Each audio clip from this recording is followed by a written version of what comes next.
Hello all, my name is Emile Daoud and I'm here with Aloke from University of Maryland and the CV Path Institute. He has graciously agreed to present a personal touch on his research regarding the new coating on the Watchman device. Great. Thanks a lot for inviting me to give this small summary of the paper.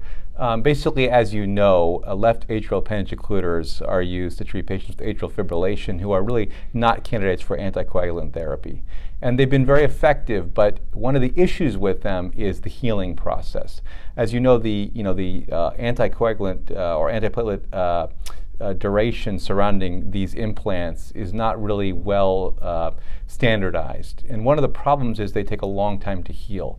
So we're looking for new ways to quicken healing and improve thromboresistance of these implants. And so in this particular study, we basically compared the traditional Watchman Flex to a new Watchman, experimental Watchman, which is called the Watchman Flex Pro, which is coated with a fluoropolymer. So the fabric itself is coated with a fluorinated polymer. Now, as you know, fluorinated polymers have been used in medical devices for many years, and they have really important benefits such as thromboresistance and perhaps improved endothelialization.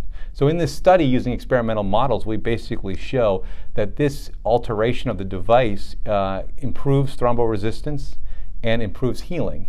So really promising results that might have important implications if we use these devices in patients. We may be able to alter their need for antiplatelets and anticoagulants surrounding the implants. What'd you learn? What do you tell us? We learned that the behavior of the implant really it benefits from having this polymer put on the surface of the fabric, in that the implant heals more quickly, endothelialization occurs more quickly in experimental animal models. There's less incidence of device-related thrombosis, so there's less incidence of clot occurring on the device in experimental animal models, and that's all consistent with what the known role of fluorinated polymers is. And what do you think is the shortest period we can get to in humans? This is the tricky question. Of course, translating experimental models to humans is tricky.